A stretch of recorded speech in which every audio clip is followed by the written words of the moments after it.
اعوذ باللہ من الشیطان الرجیم بسم اللہ الرحمن الرحیم۔ پارہ نمبر 26 سورۃ الفتح، آیت نمبر 26۔ آج کا سبق ہے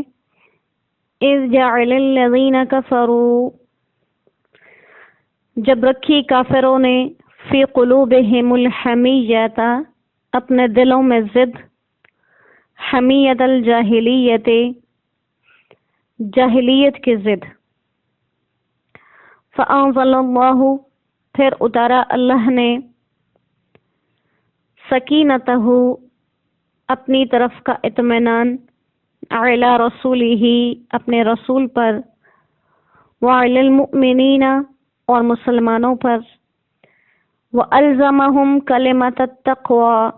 اور قائم رکھا ان کو تقوی کی بات پر،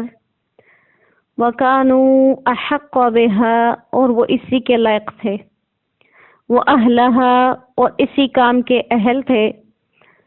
وَكَانَ اللَّهُ، اور بے شک اللہ ہے، بِكُلِّ شَيْءٍ عَلِيمًا، ہر چیز سے خبردار۔ لَقَدْ صَدَقَ اللَّهُ، اللہ نے سچا دکھا دیا کر کے، رسولہ، اپنے رسول کو، الرؤیا، ان کے خواب کے بارے میں، بالحق، تحقیق کے ساتھ، لَتَدْخُلُنَّ الْمَسْجِدَ الْحَرَامَ، تم داخل ہو کے رہو گے مسجد حرام میں، انشاء اللہ آمینین، اگر اللہ نے چاہا تو امن کے ساتھ، آرام کے ساتھ، محلقین رؤوسکم، بال موڑتے ہوئے اپنے سروں کے، ومقصرین، اور کترتے ہوئے، لا تخافون، بغیر کسی خوف و خطرے کے، فعلم، پھر جانا، ما لم تعلموا، جو تم نہیں جانتے تھے، فجعل من دون ذلک، اور مقرر کر دی اس کے علاوہ بھی، فتحا قریبا، ایک نزدیکی فتح، والذی، وہی اللہ ہے، ارسل رسولہ، جس نے بھیجا اپنے رسول کو، بالہدا، سیدھی راہ پر، ودین الحق، اور سچے دین پر، لیظہرہ علی الدین کلہ، تاکہ وہ غالب رہے ہر دین سے، تاکہ اللہ اس کو غالب رکھے ہر دین پر، وکفی باللہ شہیدا، اور اللہ کافی ہے حق کو ثابت کرنے والا۔ صدق اللہ العظیم۔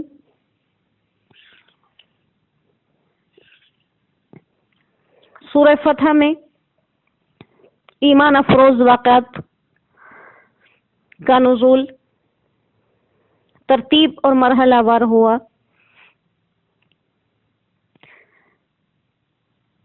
آیت نمبر 26 میں اللہ سبحانہ و تعالی نے کفار کی ایک ہٹ درمی کو ذکر کیا، اور وہ ہٹ درمی یہ تھی کہ جب صلح نامہ پر آپ صلی اللہ علیہ وسلم کی طرف سے بات لکھنا شروع ہوئی، اور آپ نے حضرت علی رضی اللہ تعالیٰ عنہ کو لکھنے کے لیے کہا تھا، اور انہوں نے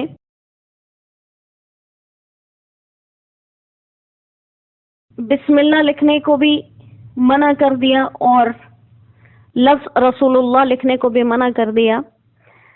کہ ہمارے اور آپ کے درمیان تو اصل میں فساد ہی اس بات پر ہے، اگر ہم انہی دونوں باتوں کو مان جائیں تو ہماری اور آپ کی ضد ہی کیا رہ جاتی ہے، مسئلہ ہی کیا رہ جاتا ہے۔ تو اس مزاحمت پر ہونا تو یہ چاہیے تھا کہ مسلمان جوش میں آ کر لڑ پڑتے، لیکن اللہ سبحانہ و تعالی نے فَأَنزَلَ اللَّهُ سَكِينَتَهُ عَلَى رَسُولِهِ، اپنے رسول پر، وَعَلَى الْمُؤْمِنِينَ، اور صحابہ کرام پر سکینہ نازل کی، اپنی طرف سے اطمینان نازل کیا، اور اس اطمینان اور اس سکینہ کی وجہ سے، اس تحمل کی وجہ سے، وہ اس بات پر بھڑکے نہیں، اور انہوں نے کسی قسم کا کوئی فساد نہیں کیا، اور صلح اطمینان سے ہو گئی۔ اس وقت اللہ سبحانہ و تعالی نے وَأَلْزَمَهُمْ كَلِمَةَ التَّقْوَى، ان سب کو تقوی کی بات پر، تقوی کے کلمے پر جمع کے رکھا، اور تقوی کے کلمہ سے مراد یہاں پر کلمہ طیبہ ہے۔ مطلب یہ ہے کہ کلمہ توحید جو ہم یہ پڑھتے ہیں، اس کا اصل مقصد اور اصل تقاضا ہی یہ ہے کہ انسان اللہ اور اس کے رسول کی اطاعت کرے، چاہے اس کے اپنے جذبات اس سے کوئی بھی تقاضا کیوں نہ کریں۔ تو اللہ نے اس وقت ان کو اس کلمے پر جمع کے رکھا، تو ان الفاظ میں بھی صحابہ کرام رضوان اللہ علیہ مجمعین کی بہت بڑی فضیلت ہے کہ اللہ نے ان کو کلمہ تقوی پر جمع کے رکھا، وَكَانُوا أَحَقَّ بِهَا وَأَهْلَهَا، اور اللہ فرما رہے ہیں کہ وہ صحابہ اسی شان و شوکت کے قابل تھے کہ ان کو یہ فضیلت دی جاتی، یہ درجہ، یہ رتبہ، یہ مرتبہ ان کو دیا جاتا، وہ اسی کے اہل تھے، وہ اسی کے قابل تھے۔ اب وہ لوگ یہاں پر بھی جو صحابہ کرام پر کسی بھی قسم کی الزام تراشی کرتے ہیں، کفر یا نفاق کے فتوے لگاتے ہیں، وہ اپنے ایمان کی جانچ پڑتال کریں کہ ان کا ایمان کتنا ہے، کیونکہ کسی بھی انسان کے لیے، چاہے وہ صحابہ کرام کے دور کے بعد آیا ہے، آپ صلی اللہ علیہ وسلم کے نزول وحی کے زمانے کے بعد آیا ہے، جو شخص بھی وہ کتنا بھی افضل ہو جائے، کسی صحابی کے مرتبے کو نہیں پہنچ سکتا، کیونکہ یہ وہ لوگ ہیں جن کے فضائل، جن کی بشارتیں، جن کا جنتی ہونا، جن کا اللہ کی رضامندی میں شریک ہونا بذریعہ وہی اللہ بتاتے رہے۔ اور باقی کے تو جو دنیا میں کتنے بھی نیک لوگ آئے ہیں، کتنے اللہ کے ولی آئے ہیں، کتنے پیارے لوگ آئے ہیں، ان سب کے فضائل، ان کے مرتبے اپنی جگہ، لیکن کوئی بھی اللہ کی طرف سے سند یافتہ نہیں ہے قرآن کے ذریعے سے۔ لہذا یہ بہت بڑی بشارت ہے ان کے لیے، اور ان سے محبت کرنے والوں کے لیے بہت بڑا مقام ہے۔ اللہ کریم نے ہمیں ایسے لوگوں کی محبت عطا کی ہے جن سے اللہ خود محبت کرتے ہیں، اور فرمائے کہ وَكَانَ اللَّهُ بِكُلِّ شَيْءٍ عَلِيمًا،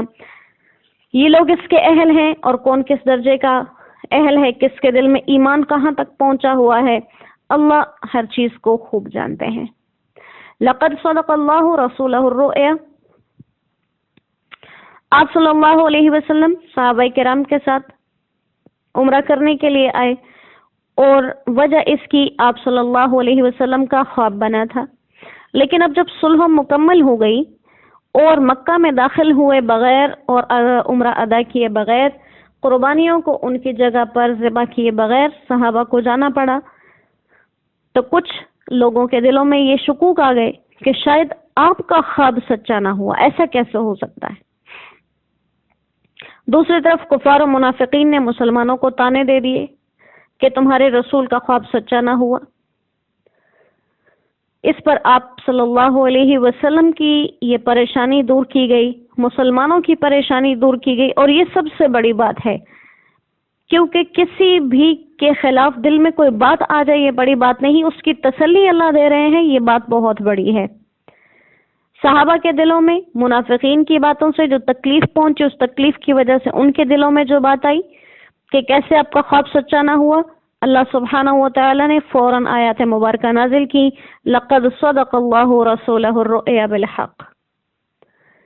اللہ نے اپنے رسول کے خواب کو سچا کر کے دکھایا، اپنے رسول کو ان کے خواب میں سچا کر کے دکھایا۔ صدق سچائی کو یا اس بات کو کہتے ہیں جو عین واقع کے مطابق ہو، اور بعض اوقات کسی کام کے ثابت کرنے کے لیے بھی صدق کا لفظ بولا جاتا ہے، جیسے قرآن کریم میں بعض لوگوں کے صفات بیان کی گئی ہیں کہ رجال صدقوا ما عاهدوا اللہ، مردوں میں سے بعض ایسے ہیں جو اللہ سے کیے ہوئے اپنے وعدے کو پورا کر چکے ہیں، تو وہاں پر صدقوا بمانا پورا کرنے کے، ثابت کرنے کے آیا ہے۔ تو یہاں پر بھی صدقہ بمانا پورا کرنا، کہ اللہ سبحانہ و تعالی نے اپنے رسول کو ان کے خواب میں سچا کر کے دکھایا، اور یہ سچا کر کے دکھایا جانا تو آگے آ رہا تھا، لیکن اس کو بذریعہ ماضی ذکر کیا صدقہ، کہ گویا کہ یہ اتنا یقینی کام ہے جیسے ہو چکا ہے، اور آگے اس کے ساتھ کہا کہ اللہ نے اپنے نبی کو ان کے خواب میں سچا کر کے دکھایا۔ کیسے دکھایا؟ لَتَدْخُلُنَّ الْمَسْجِدَ الْحَرَامَ، کہ آپ آئندہ مسجد حرام میں داخل ہوں گے، اور ایسے داخل ہوں گے کہ انشاءاللہ آمینین، امن کے ساتھ. اس وقت کوئی آپ کو ضرر نہیں پہنچا سکے گا، کوئی نقصان نہیں پہنچا سکے گا. اور یہ اس سال نہیں ہوا، آئندہ سال ہو جائے گا. اور چونکہ خواب جب آپ نے دیکھا تھا اس میں کوئی وقت معین بھی نہیں تھا، مقرر بھی نہیں تھا، آپ کے خواب کی وجہ سے صحابہ کرام اپنے شوق، اپنی محبت میں اسی سال نکل پڑے. یہاں پر اللہ سبحانہ و تعالی نے اپنے رسول اور ایمان والے بندوں کو ایک تعلیم بھی کی ہے کہ جب بھی کوئی کام کیا جائے تو اس کے لیے انشاءاللہ کا لفظ ضرور استعمال کیا جائے، کیونکہ اللہ تو اس بات کے کہنے سے پاک ہے، لیکن پھر بھی یہ بات ہماری تاکید کے لیے آئی اور کہا کہ انشاءاللہ جب آپ وہاں داخل ہوں گے تو کیا ہوگا، محلقین رؤوسکم ومقصرین، اپنے بالوں میں سے کچھ لوگ اپنے بال حلق کروا دیں گے اور کچھ قصر کروا دیں گے. اور آپ صلی اللہ علیہ وسلم نے یہ جب عمرہ قضا فرمایا تھا تو حضرت معاویہ رضی اللہ تعالیٰ عنہ نے آپ کی زلف مبارک جو ہے وہ قینچی سے تراشی تھی. حجۃ الوداع میں آپ صلی اللہ علیہ وسلم نے حلق فرمایا تھا، یعنی کہ بالوں کو مونڈ دیا تھا. اور کہا کہ اللہ سبحانہ و تعالیٰ نے یہ سب کچھ کیوں کیا، فعلم ما لم تعلموا، کہ اللہ اگر چاہتے تو اسی سال آپ کو جب حدیبیہ تک لے آئے تو عمرہ بھی کروا سکتے تھے، لیکن اس میں بہت مصلحتیں تھیں جو اللہ کو معلوم تھی اور عام لوگ اس کو جانتے نہیں تھے. اور اس کی ایک مصلحت یہ بھی تھی کہ خیبر فتح ہو جائے، مسلمانوں کی قوت میں بھی اضافہ ہو جائے اور مالی لحاظ سے بھی وہ مستحکم ہو جائیں، پھر اطمینان کے ساتھ عمرہ ادا کریں. اس لیے کہا کہ فجعل من دون ذلك فتحا قریبا، یہ فتح مکہ سے پہلے ایک دوسری فتح قریب بھی آپ کو ارشاد فرمائی. تو یہ فتح قریب جو تھی، جیسے اکثر علماء کے ائمہ تفسیر کے نزدیک اس سے مراد خیبر کی ہی فتح تھی، اور بعض حضرات نے اس فتح قریب کو صلح حدیبیہ ہی قرار دیا کہ وہی فتح مکہ کی بنیاد بنی تھی. اور بعد میں تمام صحابہ کرام رضوان اللہ علیہم اجمعین بھی صلح حدیبیہ کو اعظم الفتوحات کہا کرتے تھے کہ سب سے بڑی فتح. تو مطلب یہ ہوا کہ اس سال آپ کا سفر کرنا اور پھر واپس چلے جانا اور صلح کر لینا، اس میں جو حکمتیں تھیں وہ سب اللہ کے علم میں ہیں، آپ ان سے واقف نہیں ہیں. اور اس کی ایک صورت یہ بھی دیکھی کہ جب آپ صلح حدیبیہ کے لیے آئے تھے تو تقریباً کم و بیش 1400 صحابہ کرام کی جماعت تھی آپ کے ساتھ، اور جب آپ فتح مکہ کے لیے آئے ایک ہی سال کا عرصہ گزرا تھا درمیان میں، اور تعداد 10,000 تک پہنچ گئی.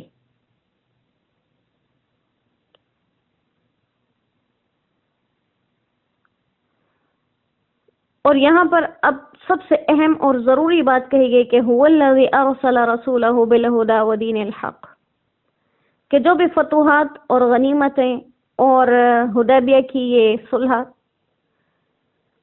اور صحابہ کی یہ تمام فضیلتیں اور یہ بشارتیں،